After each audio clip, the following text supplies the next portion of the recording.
November 1941. The Western Desert of Egypt. British armored units are bleeding vehicles at an alarming rate as Rommel's Afrika Corps pushes toward the Egyptian frontier. Tank crews watch helplessly as their cruiser tanks, designed for speed and maneuver, break down in the punishing sand and heat before they can even reach the enemy. The mechanical attrition is devastating morale faster than German shells. Operation Crusader is days away, and British commanders face a crisis that has nothing to do with enemy firepower. Their tanks simply cannot survive the desert long enough to fight. The cruiser, Mark IV and its variants suffer constant transmission failures. Engines overheat. Tracks shed in soft sand. Maintenance crews work through the night, cannibalizing wrecked vehicles for parts that barely exist in supply depots. Reports from forward units paint a grim picture. Sometimes half a squadron's tanks are deadline before contact with the enemy. If you're finding this story interesting, do me a favor and hit subscribe. I'm Jason, and here on WW2 with Jason, we dig into the forgotten weapons that changed everything. Now, back to the desert. The cruiser tank philosophy had seemed sound in peacetime exercises on Salisbury Plain. Speed over armor, maneuver over firepower. British doctrine envisioned tanks as cavalry, fast, aggressive, capable of exploiting breakthroughs and running down retreating enemies. The cruiser Mark IV embodied this thinking with its Christie suspension and relatively thin armor designed to save weight. What the doctrine failed to anticipate was the Western Desert. Here, speed meant nothing if your engine seized before you reached the start line. The mechanical unreliability meant British armor arrived at engagements piecemeal, outnumbered not by German production, but by their own breakdowns. When they did reach the enemy, the results were often catastrophic. Panzer IIIs and IVs could engage at ranges where British 2-pounder guns struggled to penetrate, and the thin armor of the cruisers offered little protection against German 50mm rounds. Crews who survived the mechanical gauntlet to reach combat found themselves outgunned and underprotected. But the fighting was almost secondary to the mechanical attrition. For every tank lost to enemy fire, 2 or 3 were lost to breakdowns, and the recovery and repair system could not keep pace. On-unit reports indicated that fewer than half the tanks could be counted as operational on any given morning. The others sat in various states of mechanical collapse, their crews working alongside exhausted fitters to coax life back into machines that seemed determined to die. The heat compounded every problem. Ambient temperatures at extreme levels in the sun meant that cooling systems designed for temperate climates were overwhelmed before tanks even began moving. Radiators boiled over. Rubber seals degraded. Electrical systems failed as insulation melted. Some units attempted to operate only during the cooler hours of early morning and late evening. But this tactical adaptation surrendered the initiative to German forces who seemed somehow immune to the same conditions.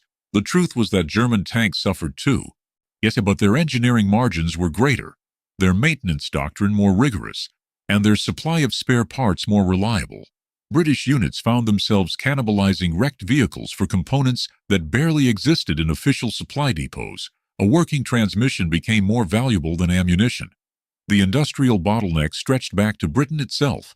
Factories were producing tanks as fast as possible, but the designs emerging from British plants carried the same fundamental flaws that plagued existing vehicles. The Crusader tank, meant to replace the cruiser Mark IV, showed promise in trials, but arrived in the desert with its own catalog of mechanical ailments. Its engine, while more powerful, proved equally vulnerable to sand ingestion. Its transmission, though improved, it still failed at rates that would have been unacceptable in any other military context. Production priorities meant that reliability improvements were perpetually deferred in favor of raw numbers. The War Office wanted tanks, any tanks, shipped to Egypt immediately.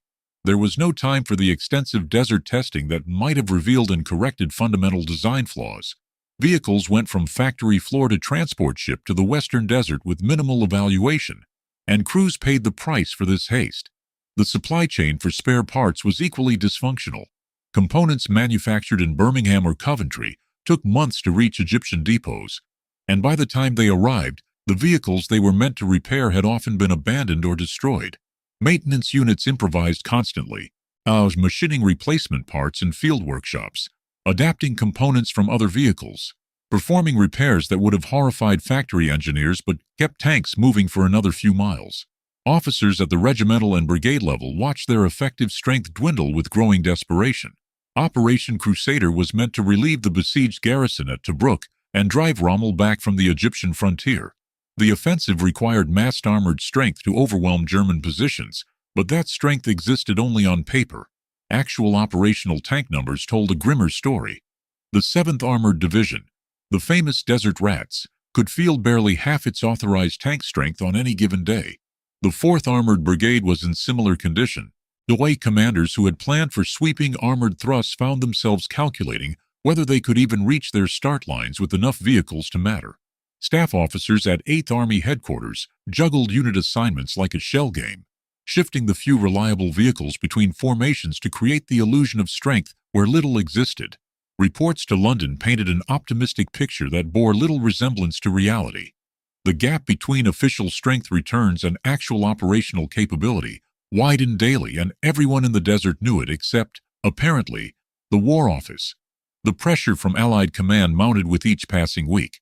Churchill demanded action. The siege of Tobruk could not continue indefinitely. The Australian garrison there was exhausted, and the political implications of abandoning them were unthinkable. But launching an offensive with unreliable armor risked catastrophe. German intelligence was well aware of British mechanical difficulties, and Rommel had positioned his forces to exploit any piecemeal attack. A failed offensive would not merely cost tanks and lives, it would cost time that Britain could not afford to lose.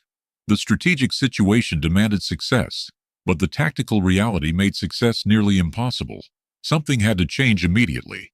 The human cost of mechanical failure extended beyond statistics. Tank crews developed a fatalistic attitude that corroded unit cohesion. Men who had volunteered for armored service, attracted by the glamour and supposed safety of fighting inside steel walls, yet found themselves spending more time as mechanics than as soldiers. The constant breakdowns meant that crews rarely operated the same vehicle twice.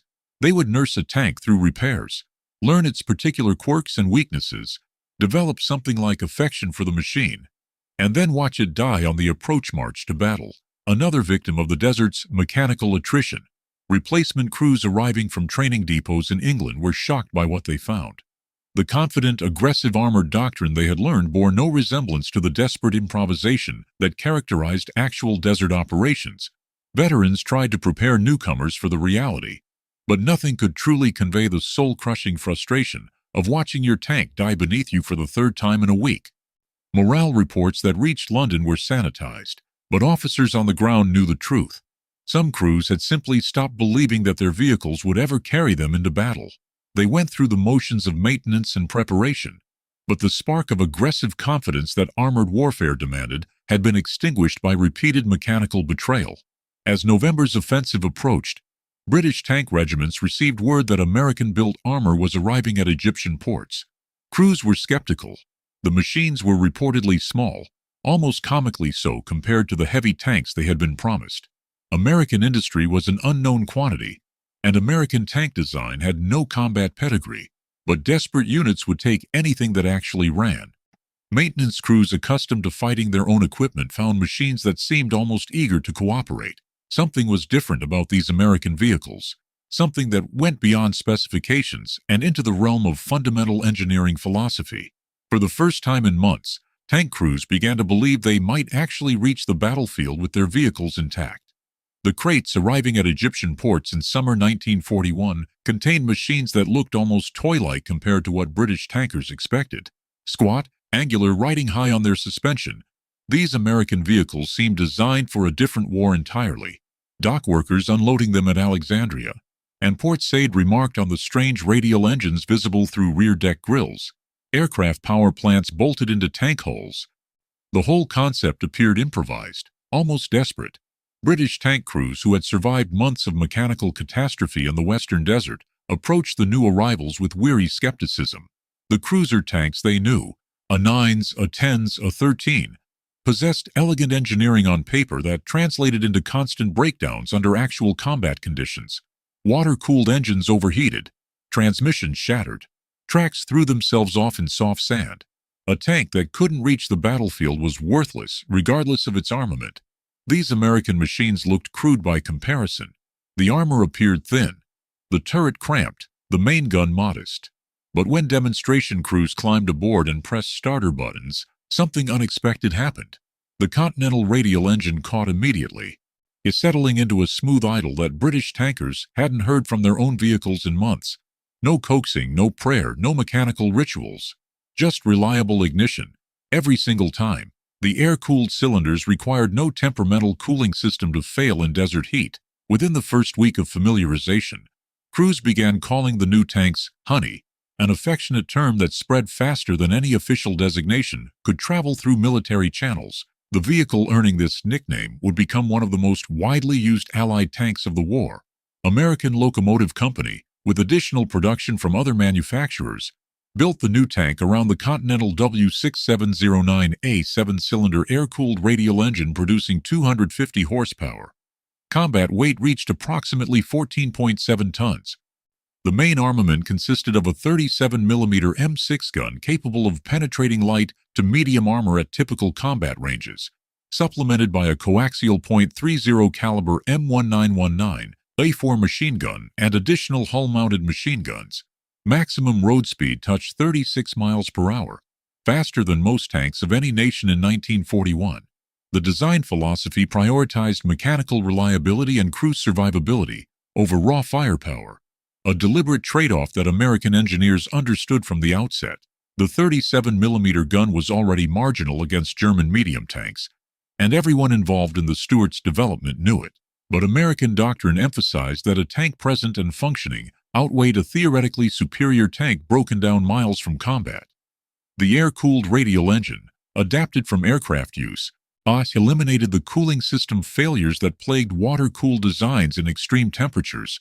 Vertical volute spring suspension provided reasonable cross-country mobility. The Stuart was never intended to slug it out with panzers. It was built to arrive, fight, and survive to fight again.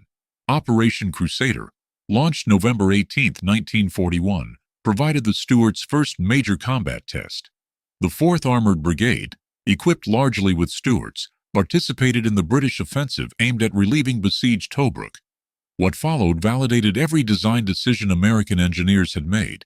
While cruiser tank regiments suffered their customary mechanical attrition, vehicles dropping out with engine failures, transmission breakdowns, track problems, Stuart formations maintained operational strength day after day. The air-cooled Continental engines shrugged off ambient temperatures that boiled coolant in British tanks. Rubber block tracks gripped desert sand where steel tracks slipped. Crews reported completing entire multi-day operations without a single mechanical failure, an achievement that seemed almost miraculous to tankers accustomed to nursing crippled vehicles back to repair depots. The 8th Hussars, operating Stuarts during the Tobruk relief, found they could sustain pursuit operations that would have destroyed equivalent cruiser formations through sheer mechanical attrition. Speed proved tactically decisive. At 36 miles per hour, Stuarts could outrun German armor, execute flanking maneuvers, and conduct reconnaissance that slower vehicles couldn't attempt. The 37mm gun's limitations became apparent when engaging Panzer IIIs and IVs frontally, but aggressive crews learned to exploit mobility, seeking flank and rear shots where the lighter gun could penetrate. German after-action reports from Crusader noted the difficulty of pinning down the fast American tanks, which refused to stand and fight on unfavorable terms. The Stuart's success in North Africa led to rapid adoption across other theaters. In Burma, where British and Commonwealth forces faced Japanese armor and infantry from 1942 onward, the Stuart's reliability proved equally valuable in jungle conditions. The 7th Armored Brigade employed Stuarts during the retreat from Rangoon and subsequent defensive operations, where the tank's mechanical dependability allowed sustained operations along primitive roads and tracks that would have immobilized less robust vehicles. Japanese Type 95 Heigo light tanks, mounting only 37mm guns themselves, found Stuarts to be dangerous opponents in the rare armor-versus-armor encounters that occurred in the theater. The Stuart's superior speed and equivalent armament made it the dominant light tank in Burma throughout 1942 to 1943. Italian forces in North Africa, operating tanks with even thinner armor than German vehicles, proved particularly vulnerable to Stuart attacks. The 37mm gun that struggled against Panzer frontal armor penetrated Italian M13/40 tanks reliably at combat ranges. Production figures reflected the Stuart's operational success. American factories delivered over 13,000 of these light tanks, and their improved variants between 1941 and 1944. The improved variant, introduced in 1942, replaced the radial engine with twin Cadillac 5.8 automobile engines producing equivalent horsepower with improved fuel economy and easier maintenance. British forces received approximately 2,500 Stuarts under Lend-Lease, operating them in North Africa, Italy, and Burma until heavier tanks became available. Soviet forces received over 1,600 Stuarts, though Red Army crews found the tank's light armament inadequate for the Eastern Front's heavy armor battles. As the war progressed and German tanks grew heavier, the Stuart transitioned from frontline combat to reconnaissance roles, where its speed and reliability continued providing value. Now, the tank that couldn't kill a tiger could still find one and report its position, often more tactically useful than a failed engagement. Post-war, Stuarts served with dozens of armies worldwide. Brazil operated Stuarts until the 1970s. Paraguay, Uruguay, and several Asian nations maintained Stuart fleets for decades after 1945. The tank's mechanical simplicity and robust construction made it ideal for nations lacking sophisticated maintenance infrastructure. Chinese nationalist forces employed Stuarts during the Chinese Civil War. The French used them in Indochina. The basic design proved so adaptable that variants continued appearing: reconnaissance vehicles, command tanks, armored personnel carriers.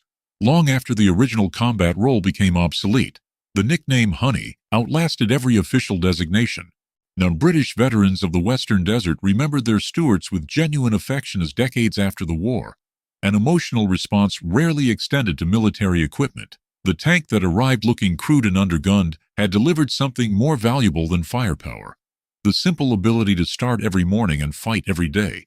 In a campaign where mechanical reliability determined victory more often than armor thickness or gun caliber, the M3 Stuart proved that showing up ready to fight was the most important capability any weapon could possess.